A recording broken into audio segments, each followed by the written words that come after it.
আপনারা জানেন জাহাঙ্গীরনগর বিশ্ববিদ্যালয়ে 2025-26 শিক্ষাবর্ষে প্রথম পর্ব স্নাতক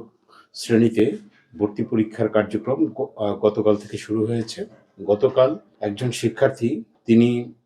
ভর্তি পরীক্ষা দিতে এসে কলা ও মানবিক অনুষদের সি ইউনিটের পরীক্ষা চলাকালীন সময়ে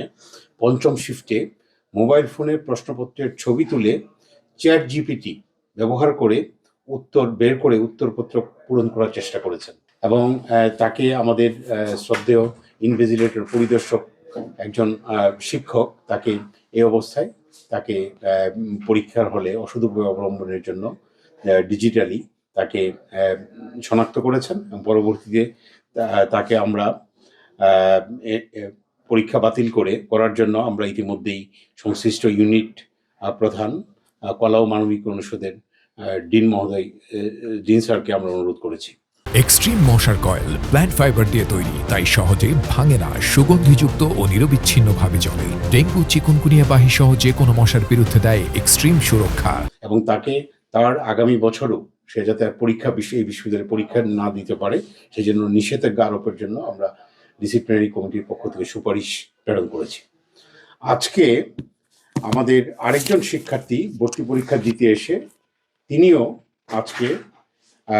বি ইউনিট, যেটি আমাদের সমাজবিজ্ঞান অনুষদের দ্বিতীয় শিফটের পরীক্ষা চলাকালীন সময়ে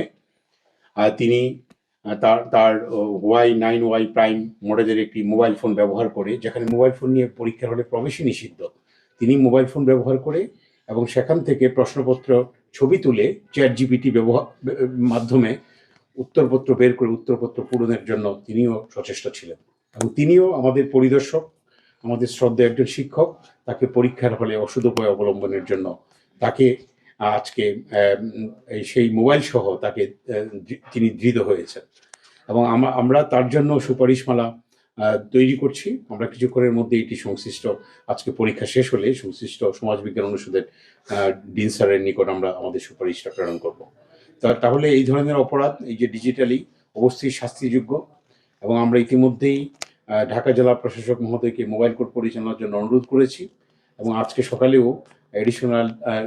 ডিস্ট্রিক্ট ম্যাজিস্ট্রেট মহোদয়ের সাথে আমাদের কথা হয়েছে। ওনারা এখানে মোবাইল কোর্ট পরিচালনা করবেন বলে আমাদের আশ্বস্ত করেছেন।